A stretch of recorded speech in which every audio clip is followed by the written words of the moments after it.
Welcome to Listening Audiobooks. Focus on solutions, not problems. This audiobook is not just a guide, it's a mindset revolution. Whether you're navigating personal challenges, workplace dilemmas, or societal issues, the way you frame your thoughts determines your outcomes. Most people spend their energy dissecting problems, but the real magic happens when you pivot toward solutions. This book is for the thinkers, the doers, the dreamers, and especially for those who feel stuck. It's for anyone who's tired of spinning in circles and ready to move forward with clarity, confidence, and purpose. We'll explore how to rewire your thinking, build resilience, and become a solution-oriented force in your life and the lives of others. Each chapter is designed to feel like a conversation, one that challenges you, inspires you, and equips you with tools to transform your mindset. Let's begin the shift. Chapter 1. The Problem with Problems. Let's start with a simple truth. Problems are loud. They demand attention. They hijack our thoughts, dominate our conversations, and often dictate our decisions. From the moment we wake up, we're bombarded with reminders, deadlines, conflicts, uncertainties. And before we know it, our mental energy is consumed by what's wrong. But here's the twist. Focusing on problems doesn't solve them. It magnifies them. Think about it. Have you ever stared at a problem so long that it started to feel bigger than it actually was? Maybe it was a disagreement with a colleague, a financial setback, or a personal failure. The more you thought about it, the heavier it became. That's not because the problem grew, it's because your focus did. This chapter is about understanding why we do that, why we fixate, why we spiral, and most importantly, how to break free. Let's begin with the science. Our brains are wired for survival. Evolution taught us to scan for threats, to anticipate danger, to solve problems quickly so we could stay alive. That's why negative information grabs our attention faster than positive. It's called the negativity bias. And while it served our ancestors well on the savannah, it doesn't serve us so well in modern life. Today, most of our problems aren't life-threatening. They're psychological, emotional, or logistical. But our brains still treat them like emergencies. That's why we ruminate. That's why we replay conversations in our heads. That's why we lie awake at night, rehearsing worst-case scenarios. But here's the good news. We can rewire that response. The first step is awareness. Recognizing when you're stuck in problem-centric thinking. It often sounds like this. I can't believe this happened. Why is this so hard? This always goes wrong. Notice the pattern. It's reactive. It's passive. It's focused on what's wrong, not what's possible. Now contrast that with solution-focused thinking. What can I learn from this? What's one step I can take right now? Who can help me move forward? Do you feel the shift? It's subtle, but powerful. It moves you from victim to agent, from stuck to strategic. Let's pause here and reflect. Think of a recent problem you faced. Something that really got under your skin. Now ask yourself, how much time did you spend analyzing the problem versus exploring solutions? Most people spend 80% of their time on the problem and only 20% on the solution.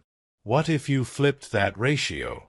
Imagine spending 80% of your energy on brainstorming, experimenting, reaching out, taking action. That's where momentum lives. That's where breakthroughs happen. Let me share a story. A young entrepreneur named Ria launched a startup with high hopes. But within 6 months, her team was struggling, her product wasn't gaining traction, and her investors were getting nervous. She spent weeks obsessing over what went wrong, replaying decisions, blaming herself, feeling stuck. Then one day, she asked a different question, what's still working? She realized her customer feedback was strong.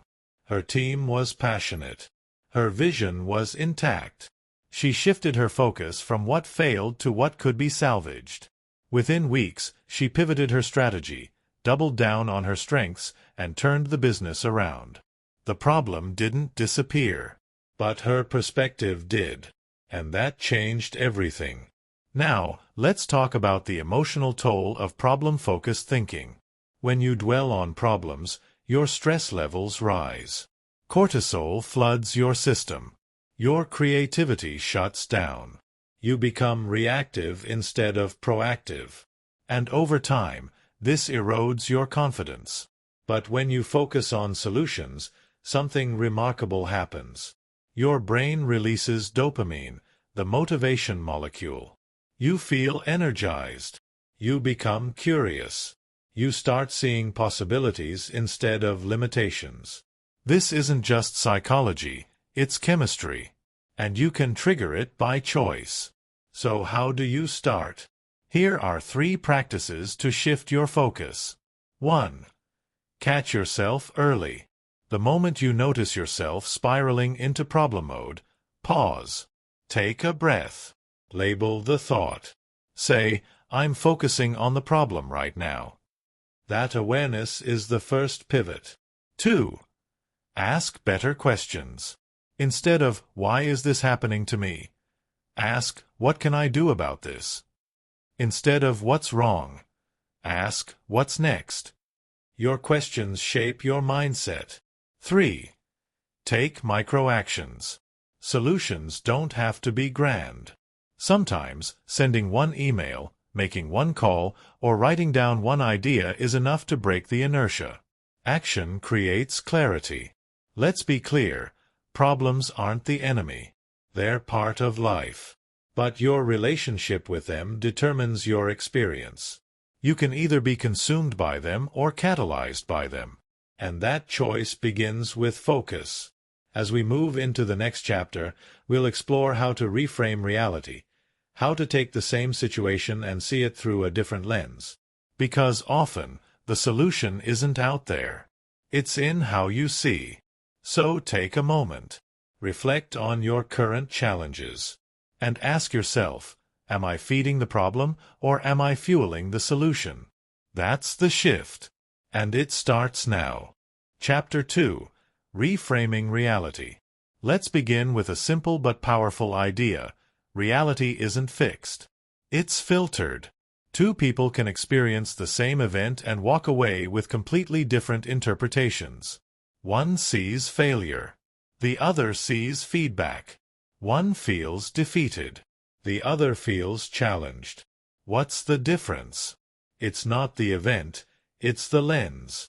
This chapter is about that lens. It's about reframing reality so you can see solutions where others see roadblocks. It's about training your mind to shift from why me to what now. And it starts with understanding the stories we tell ourselves. We are natural storytellers. Every moment, our brains are weaving narratives to make sense of the world. But here's the catch. Those stories aren't always true. They're shaped by our beliefs, our past experiences, our fears, and our expectations. Let's say you didn't get the promotion you were hoping for. One story might be, I'm not good enough. Another might be, this is a chance to grow and prove myself. Same event, different frame. And that frame determines your next move. So how do we change the frame? It begins with awareness. Start noticing the story you're telling. Is it empowering or limiting? Is it helping you move forward or keeping you stuck? Let me share a story. A man named Arjun was preparing for a major presentation. He'd worked for weeks, rehearsed every detail, and felt ready. But on the day of the event, his slides malfunctioned. His voice cracked. He stumbled through the talk. And afterward, he was devastated. His first frame was, I blew it. I'm not cut out for this. But then, a mentor asked him a question, what did you learn? That question cracked open a new frame. Arjun realized he'd learned how to stay composed under pressure. He'd learned what to fix for next time. He'd learned that one bad day doesn't define his ability. That shift, from shame to strategy, changed everything. Reframing isn't denial. It's not pretending everything is fine when it's not. It's about choosing a perspective that empowers you to act. It's about finding meaning, even in the mess. Let's talk about the science behind it. Cognitive reframing is a psychological technique used to help people change the way they think about a situation. It's used in therapy, leadership training, and even elite sports. Why? Because it works.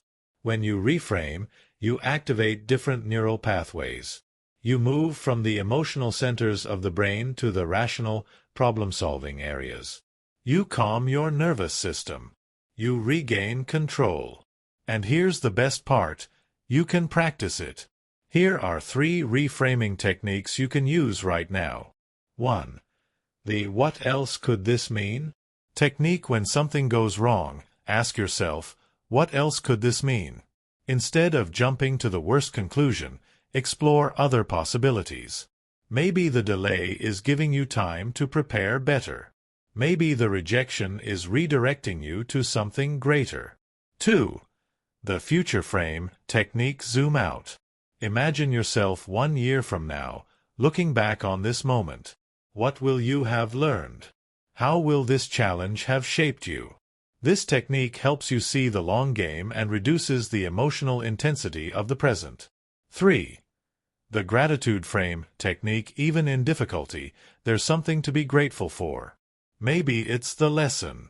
Maybe it's the support you received. Maybe it's the strength you discovered. Gratitude shifts your focus from lack to abundance. Let's go deeper. Reframing isn't just for setbacks. It's a tool for everyday life. Stuck in traffic? Reframe it as time to listen to a podcast or reflect. Facing a tough conversation? Reframe it as a chance to build trust and clarity. Feeling overwhelmed?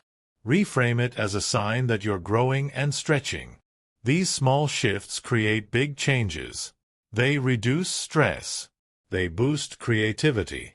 They build resilience. Let me share another story. A woman named Mira was diagnosed with a chronic illness. At first, she felt defeated. Her frame was, "My life is over."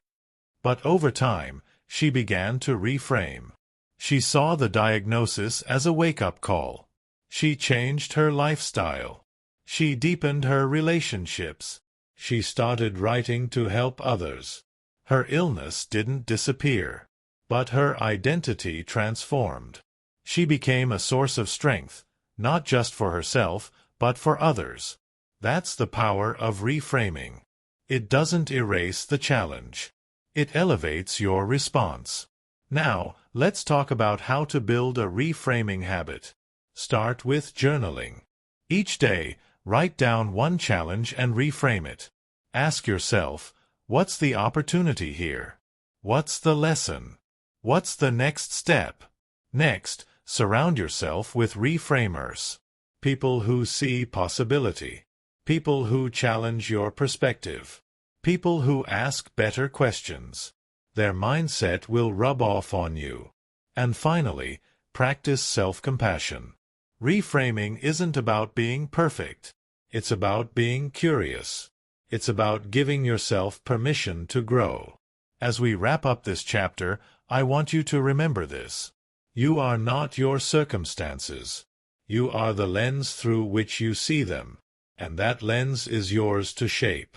So the next time life throws you a curveball, pause, breathe, ask, how else can I see this? And watch how your world begins to shift. In the next chapter, we'll explore the language of solutions, how the words you choose can either trap you in problems or launch you into progress. But for now, take a moment. Reflect on your current story. And ask yourself, is it helping you move forward? If not, it's time to rewrite it. Chapter 3. The Language of Solutions. Words are powerful. They shape our thoughts, influence our emotions, and guide our actions. The language we use, internally and externally, isn't just a reflection of our mindset. It's a driver of it. In this chapter, we're going to explore how the words you choose can either trap you in problems or launch you into progress. We'll look at how solution-focused language transforms conversations, unlocks creativity, and builds confidence. And we'll learn how to speak in a way that moves you, and others, forward. Let's begin with a simple observation. Have you ever noticed how people talk when they're stuck? I don't know what to do. This always happens to me.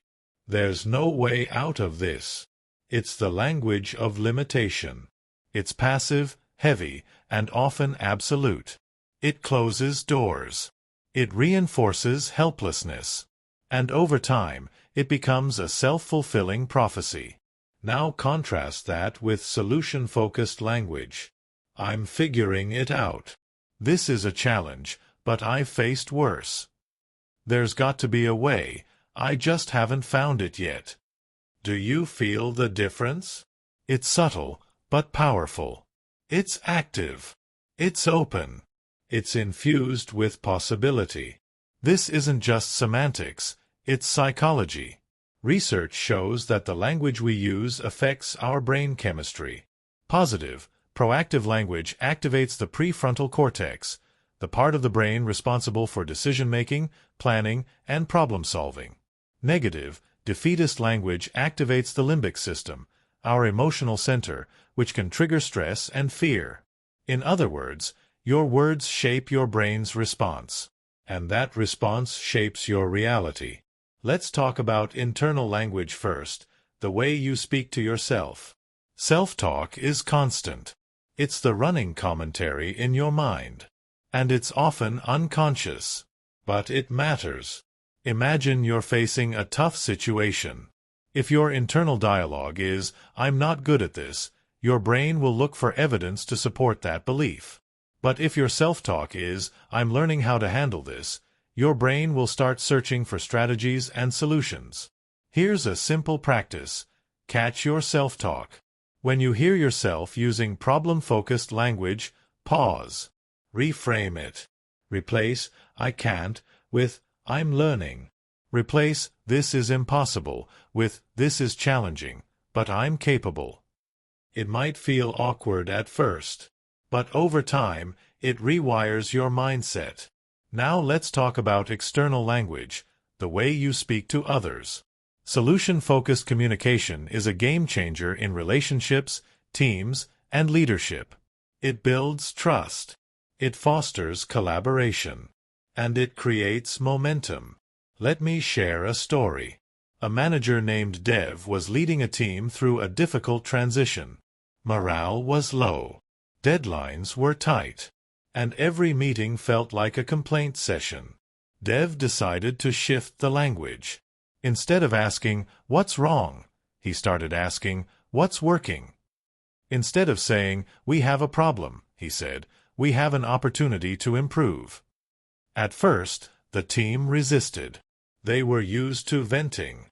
But slowly, the tone changed. People started offering ideas. They began celebrating small wins. They moved from blame to ownership. The problems didn't vanish, but the energy did. And that changed everything. Here are 3 principles of solution-focused language you can apply right now. 1. Speak in possibilities, not absolutes. Avoid words like always, never, can't, and impossible. These shut down thinking. Instead, use words like maybe, yet, explore, and consider. These open up space for creativity. 2. Use action-oriented language. Instead of saying, "We have a problem," say, "Let's find a way forward." Instead of "I'm stuck," say, "I'm exploring options." Action language creates movement. 3. Focus on strengths and progress. Highlight what's working. Acknowledge effort. Celebrate small wins. This builds confidence and reinforces a growth mindset. Let's go deeper. Language isn't just about words. It's about tone, intention, and timing. Solution-focused language is calm, curious, and constructive. It's not about sugarcoating reality. It's about engaging with it in a way that empowers. Imagine you're giving feedback. You could say, "This isn't good enough." Or you could say, "Here's what's wrong, and here's where we can improve." Same message, different impact. Or imagine you're supporting a friend. You could say, "That's terrible." Or you could say, "I'm here for you, and I know you'll find a way through this." One reinforces the problem. The other reinforces the person. This kind of language builds bridges. It creates safety. It invites growth. Let me share another story. A teacher named Anjali worked with students who struggled academically. Instead of labeling them as slow or behind, she used language like emerging, developing, and on their way. She focused on effort, not just outcomes. She asked questions like, "What did you learn today?" and "What's one thing you're proud of?"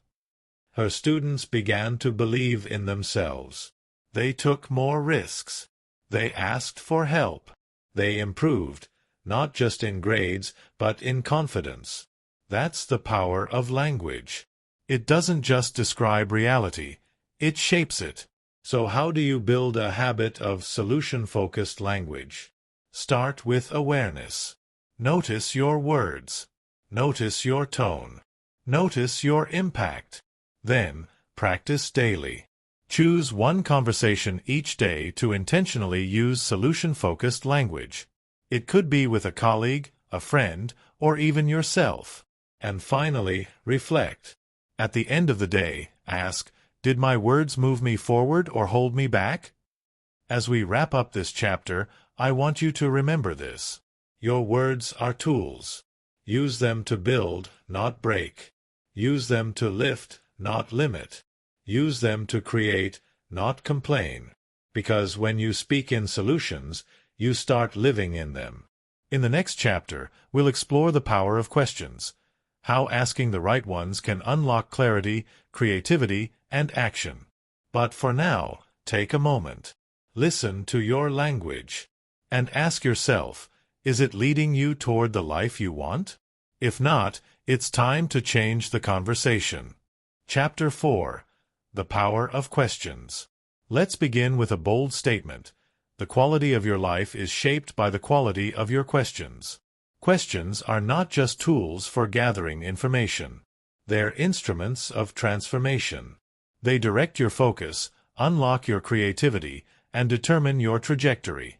Ask the right question, and you open a door. Ask the wrong one, and you reinforce a wall. In this chapter, we're going to explore how to ask better questions. Questions that move you forward, spark insight, and lead to meaningful solutions. We'll look at how questions shape your mindset, influence your relationships, and fuel your growth. Let's start with a simple example. Imagine you're facing a setback. You didn't get the job. The project failed. The relationship ended. Now ask yourself, what's the first question that comes to mind? For many people, it's something like, why does this always happen to me? What's wrong with me? Whose fault is this? These are problem-focused questions. They lead to blame, shame, and stagnation. They trap you in the past. Now try a different set of questions. What can I learn from this? What's my next step? What strengths can I draw on right now? Do you feel the shift? These are solution-focused questions.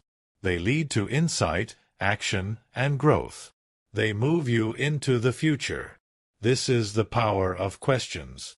They shape your focus, and your focus shapes your reality. Let's talk about the science.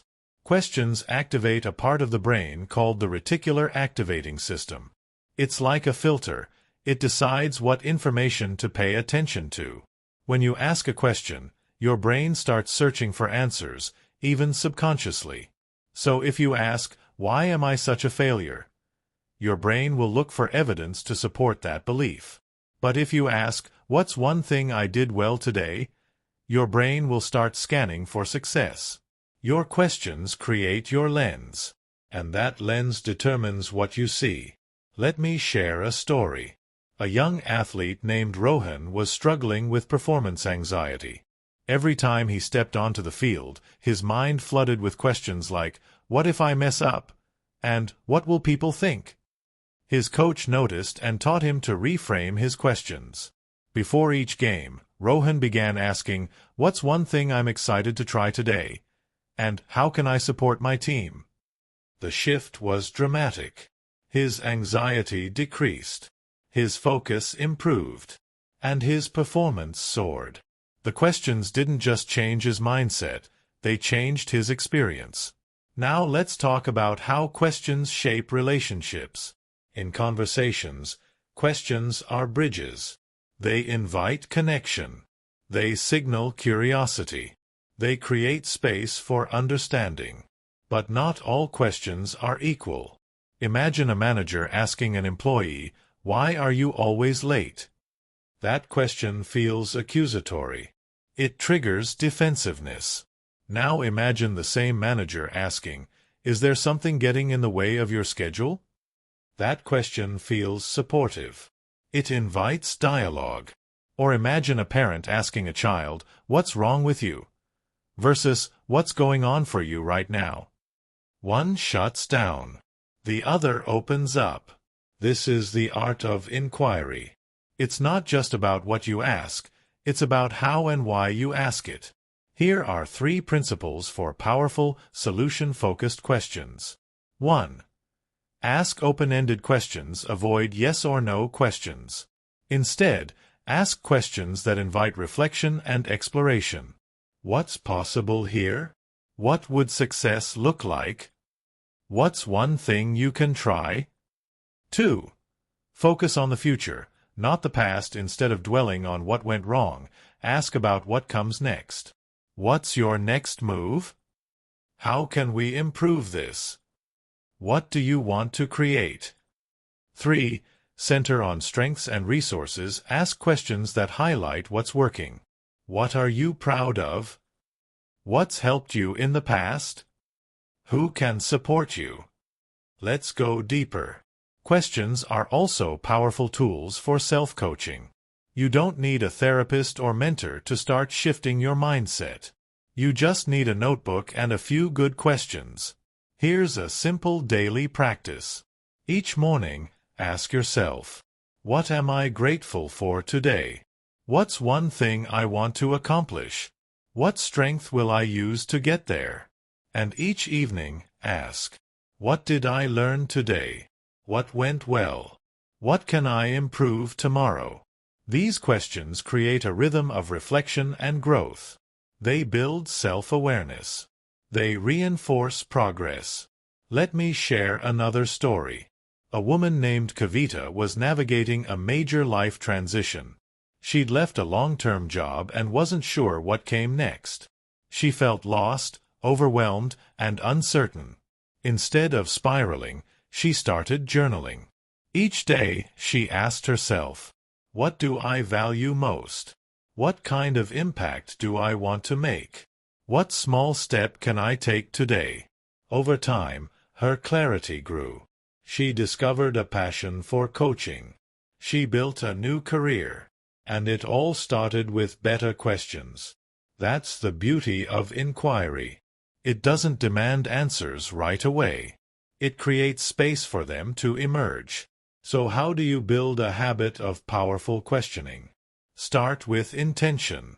Before any conversation, whether with yourself or others, ask, "What's the purpose of this question?" Is it to blame or to build? To criticize or to clarify? Next, practice curiosity. Approach every situation with a learner's mindset. Ask questions not to prove a point, but to understand a perspective. And finally, reflect. After each interaction, ask, "Did my questions move us forward?" If not, refine them. As we wrap up this chapter, I want you to remember this. Questions are keys. They unlock doors. They reveal paths. They create movement. So ask boldly. Ask wisely. Ask with heart. Because when you ask the right question, you don't just find an answer. You find a new way forward. In the next chapter, we'll explore emotional mastery, how to regulate your feelings so you can think clearly, act decisively, and stay grounded in solutions. But for now, take a moment. Think about the questions you've been asking lately. Are they keeping you stuck or helping you grow? If they're not serving you, change them, because your next breakthrough might begin with a single, powerful question. Chapter 5. Emotional Mastery for Clarity. Let's begin with a truth we all know but often forget. Emotions are powerful. They color our thoughts, shape our decisions, and influence our actions. When emotions run high, clarity runs low. And when clarity fades, solutions become harder to see. This chapter is about emotional mastery, not suppression, not denial, but skillful regulation. It's about learning how to feel fully without being overwhelmed. It's about staying grounded in the storm so you can think clearly, act wisely, and move forward with purpose. Because here's the thing, you can't be solution-focused if you're emotionally hijacked. Let's talk about what that means. When you're triggered by stress, fear, anger, or disappointment, your brain shifts into survival mode. The amygdala, your emotional alarm system, takes over. Your prefrontal cortex, the part responsible for logic, planning, and problem-solving, goes offline. In that state, you're not thinking clearly. You're reacting. You're defending. You're spiraling. And that's when problems feel bigger than they are. That's when you say things you don't mean. That's when you make decisions you later regret. So emotional mastery isn't just about feeling better. It's about thinking better. Let me share a story. A woman named Neha was leading a high-stakes project. One day, a key team member missed a deadline, and the entire timeline was thrown off. Neha felt furious. Her first impulse was to send a scathing email. But she paused. She took a breath. She stepped away from her desk. She asked herself, "What's the outcome I want here?" That question shifted her focus. Instead of reacting from anger, she responded from clarity. She called the team member, expressed her concerns calmly, and together they found a solution. The project got back on track. The relationship stayed intact. And it all started with emotional regulation. So how do you build emotional mastery? Let's break it down into 3 key practices. 1. Name the emotion when you're overwhelmed. The first step is to name what you're feeling. I'm frustrated. I'm anxious. I'm disappointed. This simple act engages your rational brain and begins to calm your nervous system. There's a saying in psychology, name it to tame it. When you label your emotion, you create distance from it. You become the observer, not the reactor. 2. Breathe and pause. Your breath is your anchor. When emotions surge, your breath becomes shallow and rapid. By consciously slowing it down, inhale for 4, exhale for 6, you signal safety to your body. You tell your brain, "We're okay." Pausing gives you space. It interrupts the automatic reaction. It creates room for choice. 3. Reframe the trigger. Ask yourself, what story am I telling about this situation? Often, our emotions are fueled by interpretations, not facts. Maybe you're assuming someone disrespected you. Maybe you're fearing failure. Maybe you're reliving a past wound. By challenging the story, you change the emotion. You shift from threat to opportunity. Let's go deeper. Emotional mastery isn't about being calm all the time. It's about being conscious. It's about knowing when to step back, when to speak up, and when to let go. It's also about self-compassion. Too often, we judge ourselves for feeling. We say, "I shouldn't be angry," or "I need to toughen up." But emotions aren't weaknesses. They're signals. They're messengers. They're part of being human. Self-compassion means saying, "It's okay to feel this, and I can choose how to respond." Let me share another story. A man named Raj was dealing with burnout. He felt exhausted, irritable, and disconnected. But instead of acknowledging his emotions, he pushed through. He told himself to man up and keep going. Eventually, his body forced a pause. He got sick. He had to take time off. And during that time, he began to reflect. He realized he'd been ignoring his emotional needs. He started journaling, meditating, and talking to a coach. Slowly, his energy returned. His clarity sharpened. And he began leading from a place of balance, not burnout. That's emotional mastery. It's not about perfection. It's about presence. Now let's talk about how emotions affect problem-solving. When you're emotionally flooded, your thinking narrows. You see fewer options. You become rigid. You default to old patterns. But when you're emotionally regulated, your thinking expands. You become curious. You explore alternatives. You innovate. This is especially important in conflict. In heated moments, it's easy to get defensive, to prove a point, to win the argument. But emotional mastery invites a different approach. It asks, what's the real issue here? What does this person need? How can we move forward together? It's not about being passive. It's about being purposeful. So how do you build emotional resilience over time? Here are 3 long-term practices. 1. Mindfulness. Spend a few minutes each day simply observing your thoughts and feelings. No judgment, just awareness. This builds emotional literacy and reduces reactivity. 2. Journaling. Write about your emotional experiences. What triggered them? What did you feel? How did you respond? What could you do differently next time? Journaling creates insight and growth. 3. Connection. Talk to people you trust. Share your feelings. Listen to theirs. Emotional mastery isn't a solo journey. It's supported by relationships. As we wrap up this chapter, I want you to remember this.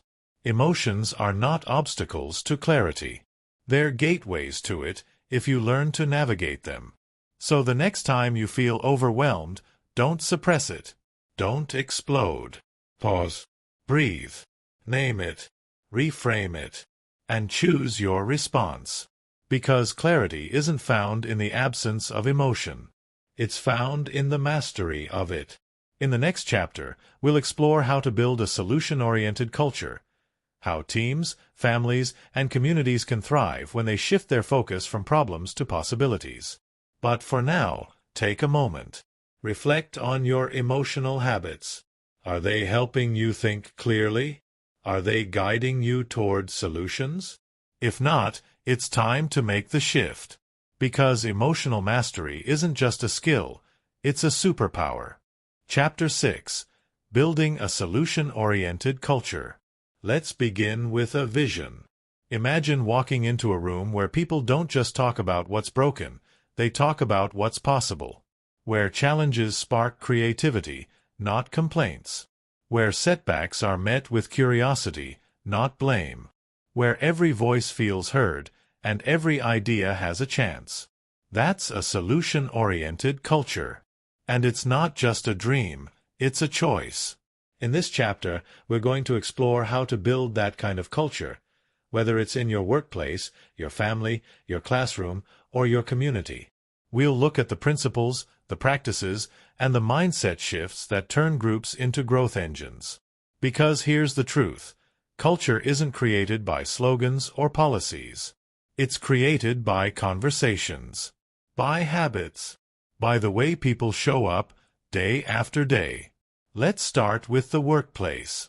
In many organizations, the default culture is problem-focused. Meetings revolve around what went wrong. Emails highlight what's missing. Feedback feels like criticism. And over time, people become guarded, disengaged, and reactive. But when a team shifts to solution-focused thinking, everything changes. Let me share a story. A company named Vistara was struggling with low morale. Deadlines were missed. Communication was tense. Turnover was rising. The leadership team decided to make a shift. They started every meeting with a simple question: what's working? They encouraged teams to share small wins, creative ideas, and lessons learned. They replaced blame with inquiry. Instead of asking, "Who messed up?" they asked, "How can we improve this process?" Within months, the energy shifted. People felt safer, more engaged, more willing to take risks. Productivity rose. Innovation flourished. And the culture transformed. That's the power of collective focus. So how do you build a solution-oriented culture? Let's break it down into 5 key principles. 1. Lead with strengths. Every person brings something valuable. A solution-oriented culture starts by recognizing and leveraging those strengths. Instead of focusing on what people lack, ask, what are they great at? How can we build on that? Strengths-based leadership creates confidence. It fosters ownership. It invites contribution. 2. Normalize curiosity over criticism. In problem-focused cultures, mistakes are punished. In solution-focused cultures, mistakes are explored. Curiosity replaces judgment. Ask questions like, what did we learn? What surprised us? What would we do differently next time? This creates psychological safety, the foundation of innovation. 3. Celebrate progress, not just perfection. Waiting for perfect results before celebrating creates burnout. A solution-oriented culture celebrates effort, growth, and small wins. Create rituals of recognition. Share stories of resilience. Highlight moments of courage. This builds momentum and reinforces a growth mindset. 4. Encourage ownership, not blame. Blame shuts down thinking. Ownership opens it up. When something goes wrong, ask, what's our role in this? What can we do moving forward? How can we support each other? Ownership creates accountability without shame. 5. Make solutions visible. Don't just talk about solutions. Show them. Create dashboards, visual boards, or shared documents that track ideas, experiments, and outcomes. This keeps the focus on progress. It turns abstract goals into tangible movement. Let's go beyond the workplace. Families can be solution-focused too. Instead of saying, "You never listen," say, "How can we communicate better?"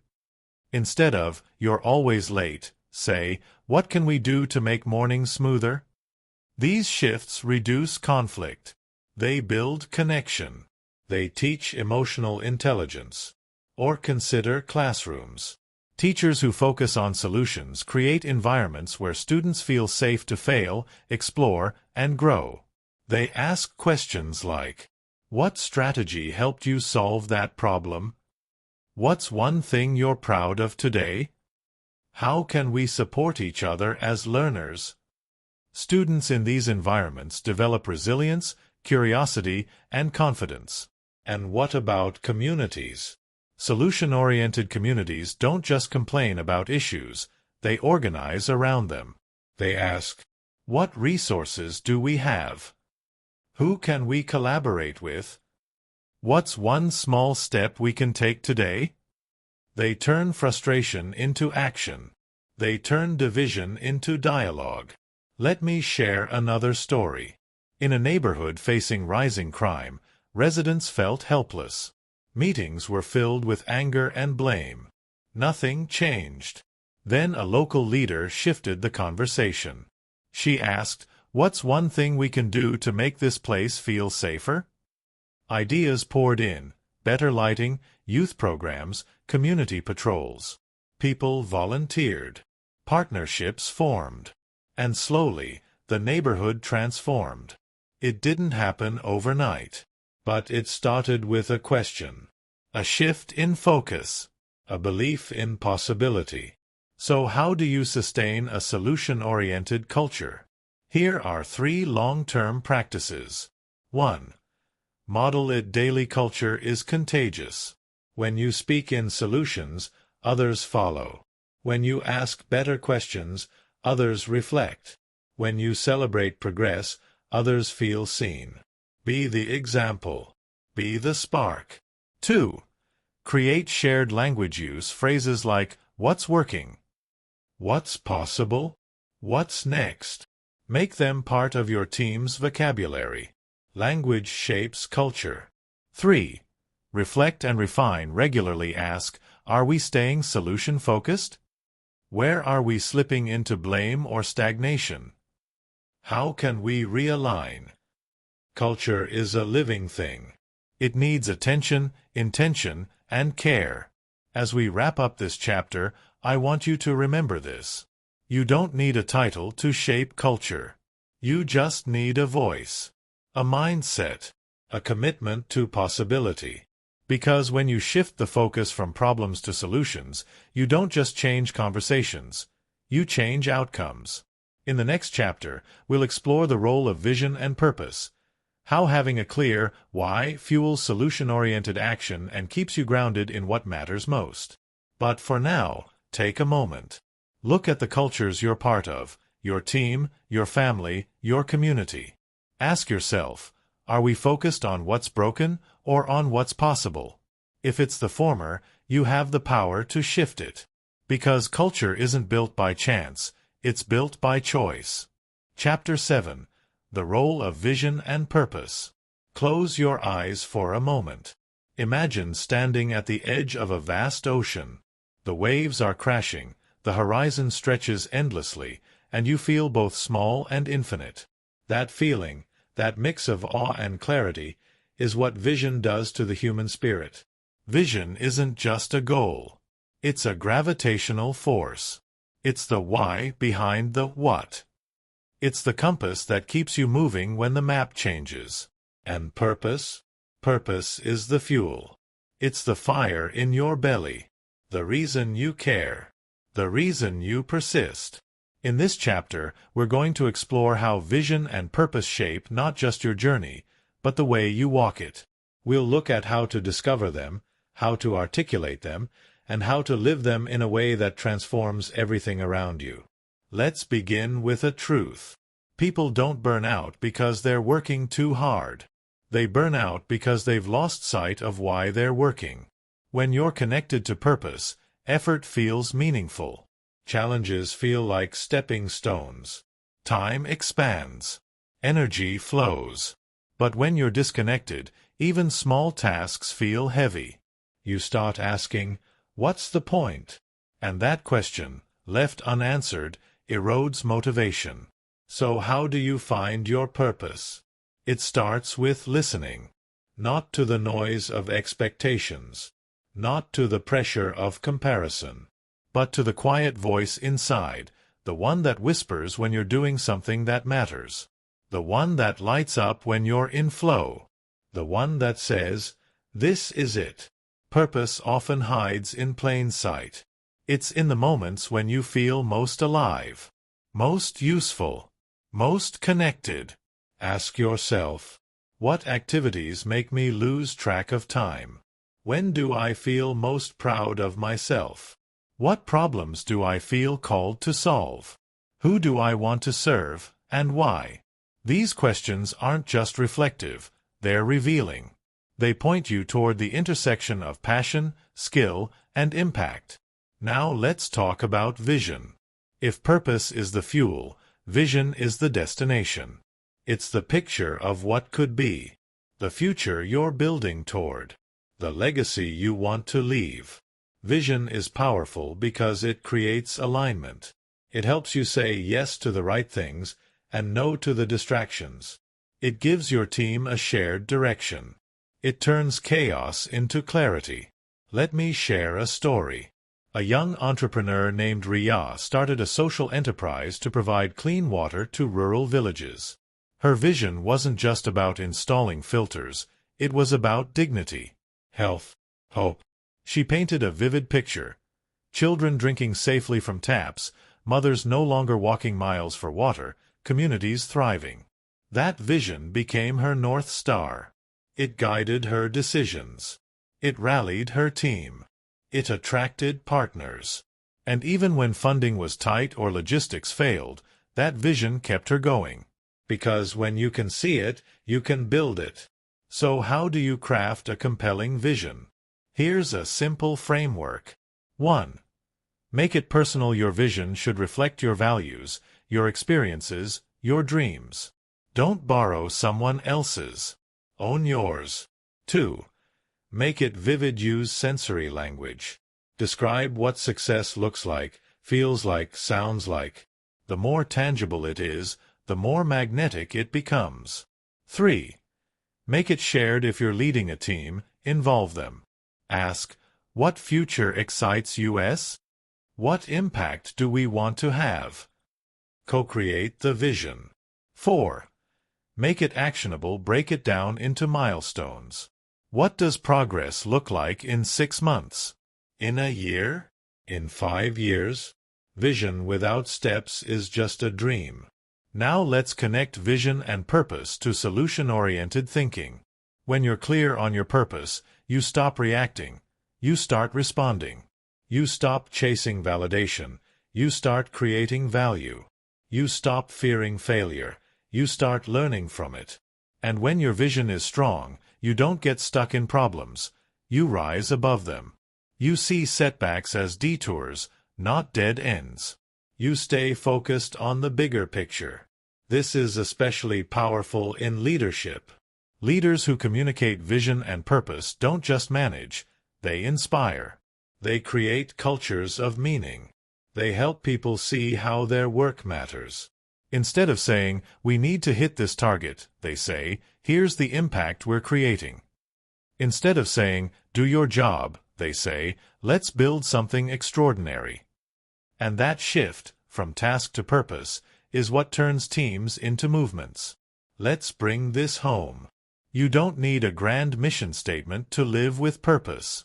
You just need intention. You just need clarity. You just need to ask, every day, why does this matter? Who am I helping? What future am I building? Purpose isn't a one-time discovery. It's a daily practice. Vision isn't a static image. It's a living guide. So here's your invitation. Take time this week to reflect. Journal. Walk. Meditate. Ask yourself, what do I care about deeply? What kind of world do I want to help create? What legacy do I want to leave behind? Then write your personal vision statement. Keep it short. Keep it bold. Keep it true. And let it guide you. Because when you live with vision and purpose, you don't just move forward. You move upward. You don't just solve problems. You create possibilities. You don't just survive. You lead. In the next chapter, we'll explore how to turn vision into action. How to build habits, systems, and rituals that make your purpose real in the world. But for now, remember this. You are not here to drift. You are here to design. You are not here to react. You are here to create. You are not here to fit in. You are here to build something that lasts. Let your vision rise. Let your purpose burn bright. And let the journey continue. Chapter 8. Turning Vision into Action. You've felt the spark. You've seen the horizon. You've named your purpose and painted your vision. Now comes the part that separates dreamers from builders. Action. Vision without action is a beautiful illusion. Action without vision is aimless motion. But when the two align, when your steps are guided by your purpose, you become unstoppable. This chapter is about that alignment. It's about translating your big picture into daily movement. It's about building momentum, staying consistent, and navigating the messy middle between where you are and where you want to be. Let's begin with a simple truth. You don't need to have it all figured out to start. You just need to start. Too many people wait for clarity before they act. But clarity often comes from action. From trying, failing, adjusting, and trying again. From learning on the move. So if you're staring at your vision and wondering, where do I begin? Start small. Start messy. Start now. Let me share a story. A man named Arif dreamed of launching a non-profit to support mental health in schools. He had the vision. He had the passion. But he felt overwhelmed by the scale. So he started with one school, one workshop, one conversation. That first step led to feedback. That feedback led to refinement. That refinement led to partnerships. And within 2 years, his initiative reached dozens of schools. The path wasn't linear. It wasn't perfect. But it was real. Because he moved. That's the power of action. Now let's talk about how to structure it. Turning vision into action requires systems, habits, rituals. It's not about willpower. It's about design. Here's a framework to help you move from idea to execution. 1. Break it down. Take your vision and reverse engineer it. What does success look like in 5 years? 1 year? 6 months? 1 month? Then ask, what can I do this week? Today? Right now? Chunking your vision into bite-sized steps makes it manageable. It turns overwhelm into clarity. 2. Build keystone habits. Keystone habits are small routines that create ripple effects. They anchor your day and reinforce your identity. If your vision is to become a writer, your keystone habit might be writing 500 words every morning. If your vision is to lead a healthier life, it might be walking for 30 minutes daily. These habits don't just move you forward, they remind you who you're becoming. 3. Create accountability structures. Share your goals with someone you trust. Join a mastermind group. Hire a coach. Use a habit tracker. Accountability turns intention into commitment. It adds structure to your ambition. 4. Celebrate micro-wins. Don't wait for the finish line to celebrate. Every step counts. Every effort matters. Did you send the email? Celebrate. Did you show up for the meeting? Celebrate. Did you write the first draft? Celebrate. Celebration builds momentum. It reinforces progress. It makes the journey joyful. Let's go deeper. Action isn't just about doing. It's about being. It's about embodying your vision in how you show up, how you speak, how you lead.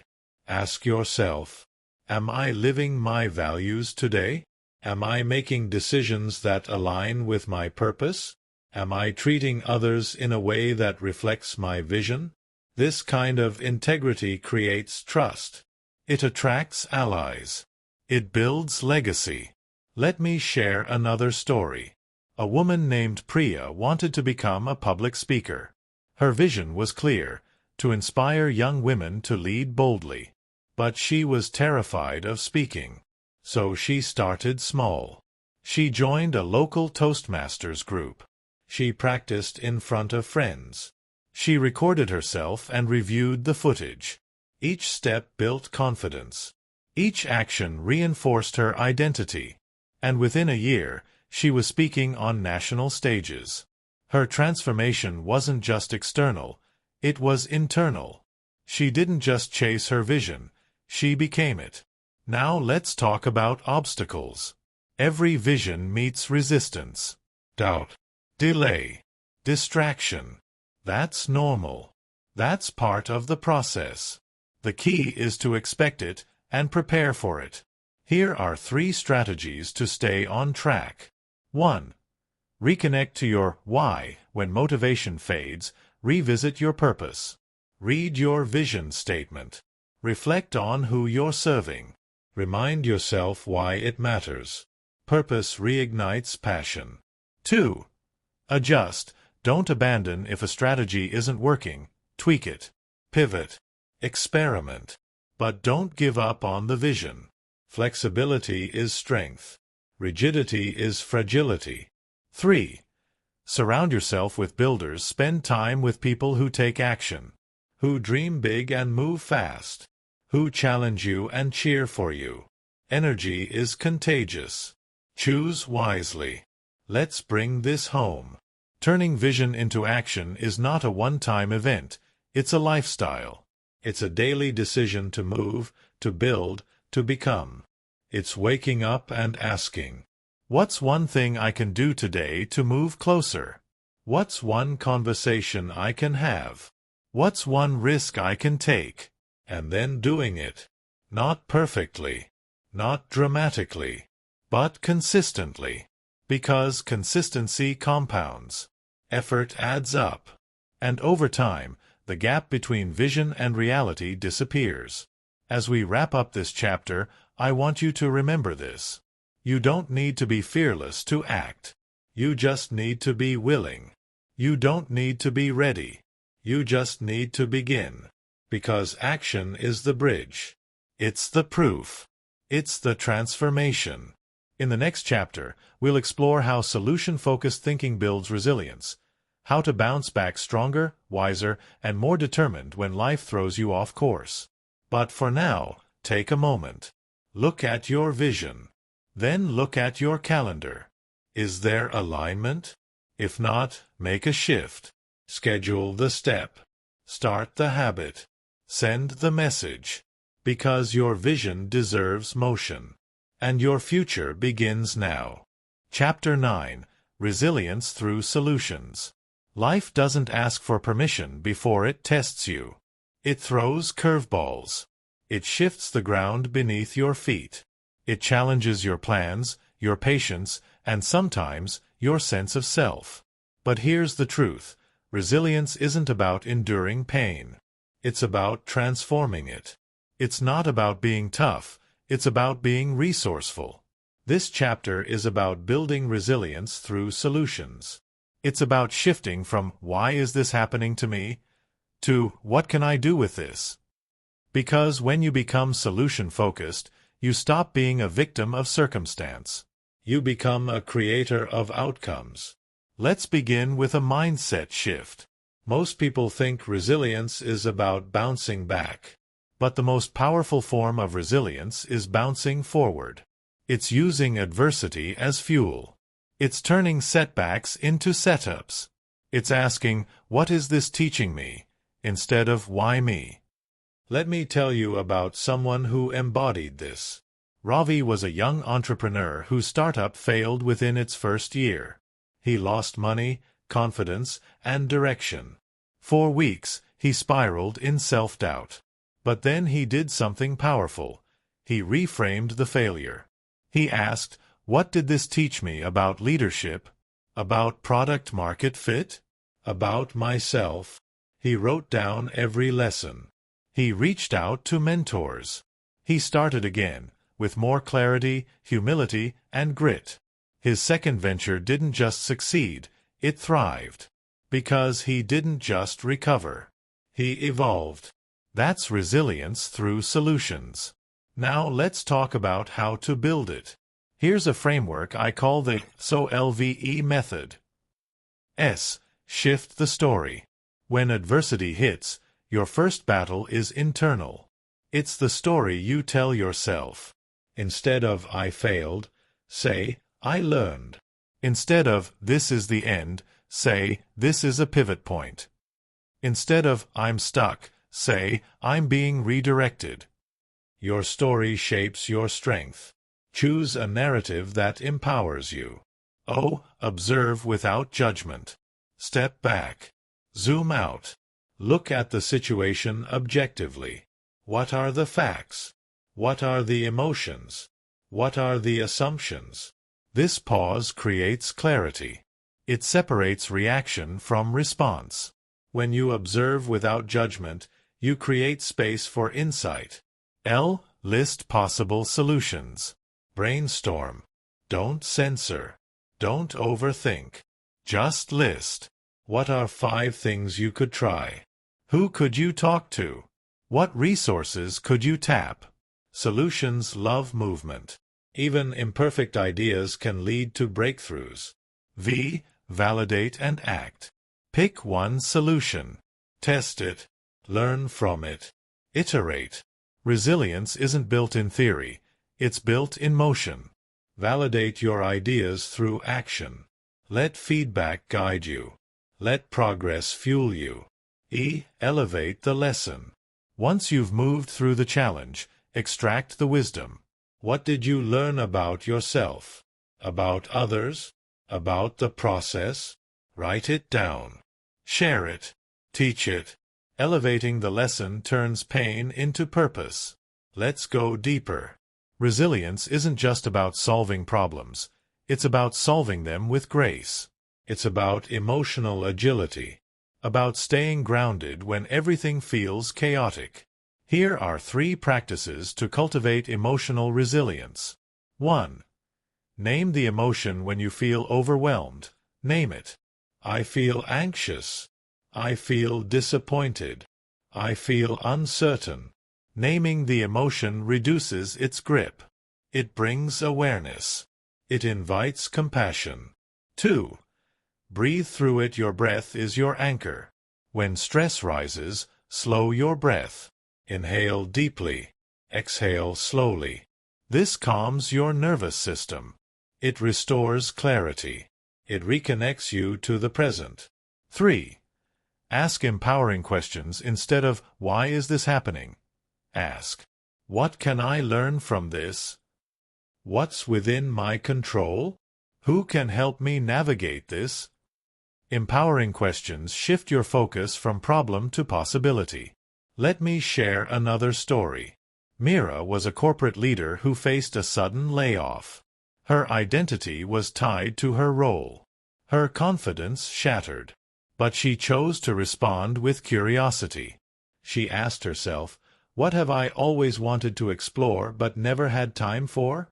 She enrolled in a coaching certification. She started writing. She built a new career, one aligned with her values. Her layoff wasn't a breakdown. It was a breakthrough. Because she focused on solutions. Now let's talk about resilience in relationships. Sometimes, the challenge isn't external, it's interpersonal. A conflict, a betrayal, a breakdown in trust. Here's how to apply solution-focused resilience in relationships.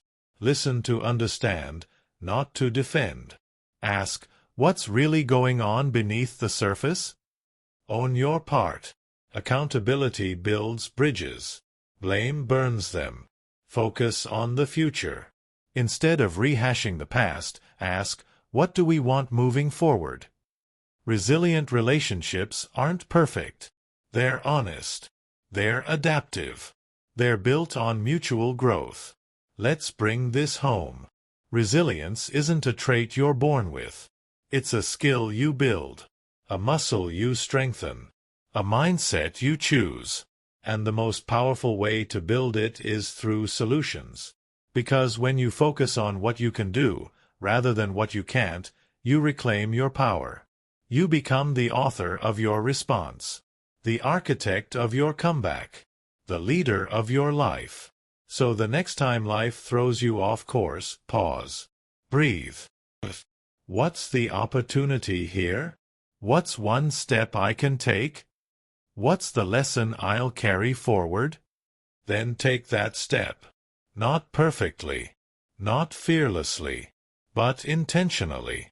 Because resilience isn't about avoiding the storm, it's about learning to dance in the rain. In the next chapter, we'll explore the power of connection, how relationships, community, and shared purpose elevate your journey and multiply your impact. But for now, reflect on this. You are more resilient than you know. You are more resourceful than you've seen. And your solutions are waiting to be discovered. Let's keep building. Chapter 10. The Power of Connection. You weren't meant to do this alone. No matter how strong, driven, or visionary you are, your greatest breakthroughs will come through connection. Connection is the multiplier. It's the force that turns individual effort into collective momentum. It's the bridge between isolation and impact. This chapter is about that bridge.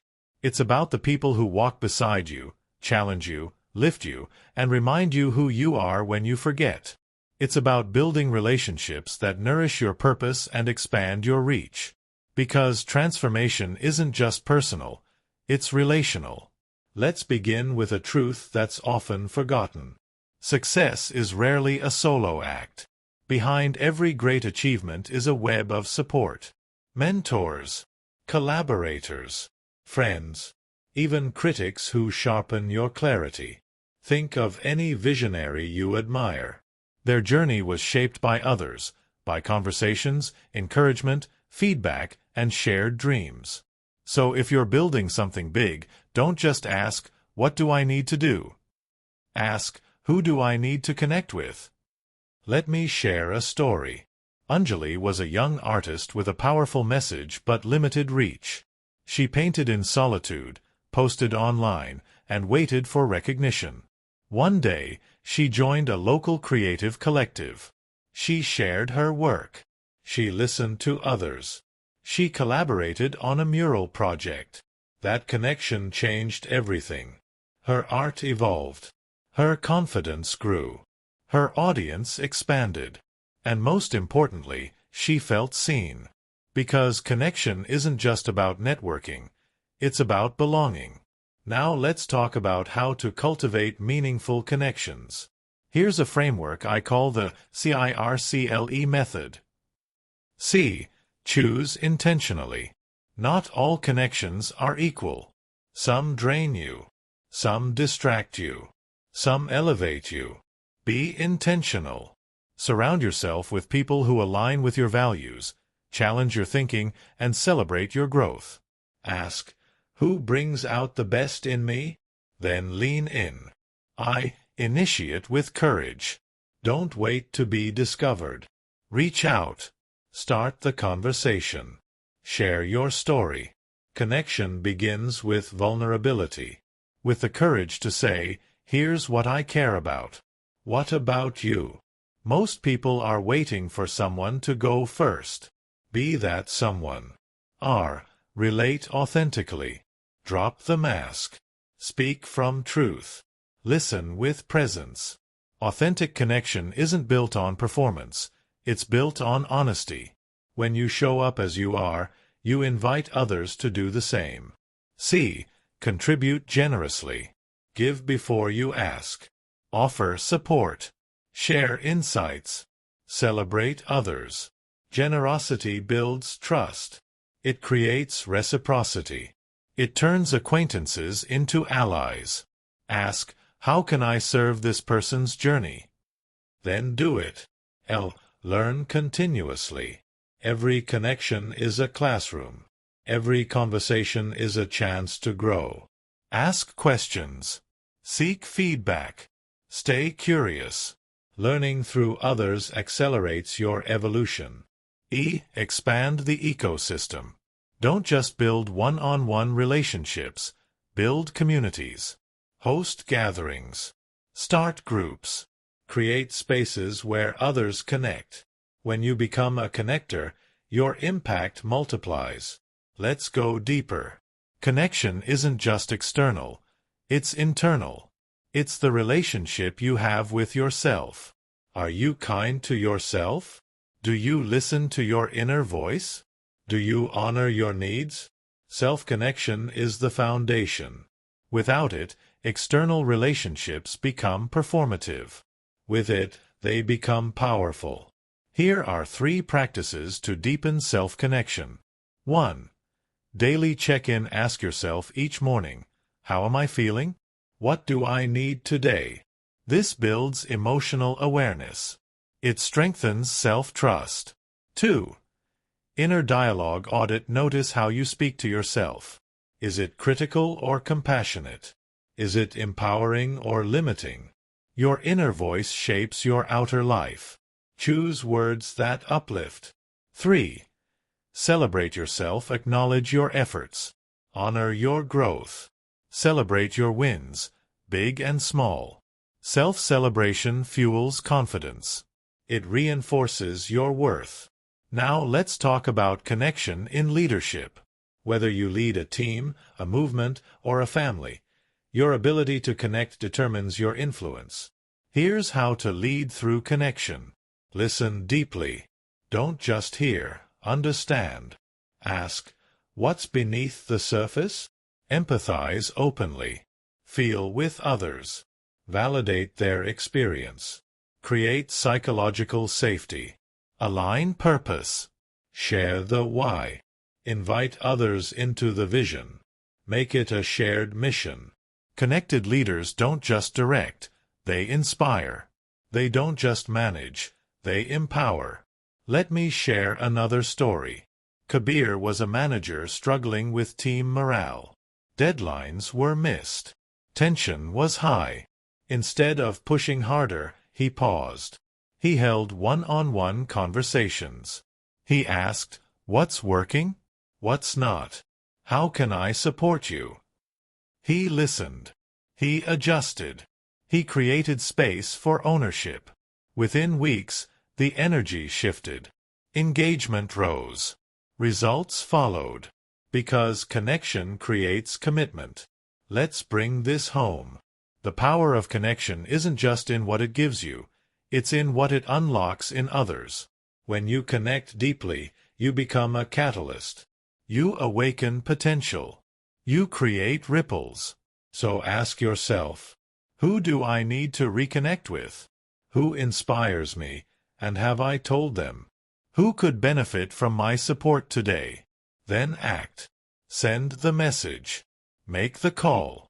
Extend the hand. Because your journey is richer when shared. Your impact is greater when multiplied. And your legacy is built through relationships. In the next chapter, we'll explore sustaining the journey, how to maintain energy, focus, and joy as you continue evolving. But for now, remember this. You are not alone. You are part of something bigger. And your connections are your greatest currency. Let's keep building, together. Conclusion. The shift that lasts. You've made it. 10 chapters. 10 shifts. 10 invitations to see your life, your work, your relationships, and your challenges through a different lens. But this isn't the end. It's the beginning. Because once you learn to focus on solutions, you start living differently. You stop waiting for perfect conditions. You stop obsessing over what's broken. You stop defining yourself by what went wrong. Instead, you move. You build. You lead. You create. You ask better questions. You speak with purpose. You act with clarity. You connect with depth. You bounce forward, not just back. And most importantly, you become the kind of person who doesn't just solve problems, but inspires others to do the same. So take a breath. Reflect on how far you've come. And ask yourself, what's one solution I'll act on today? What's one mindset I'll carry forward? What's one person I'll share this journey with? Because transformation isn't just about insight, it's about impact. And if this audiobook has sparked something in you, if it's helped you shift your lens, even a little, I'd love for you to help others find it too. So before you go, please take a moment to like this video, subscribe to the channel, and share it with someone who needs a fresh perspective. Your support helps this message reach more hearts, more minds, and more lives. Thank you for listening. Thank you for showing up. And thank you for choosing to focus on solutions. This is Shift the Lens. And your journey is just beginning.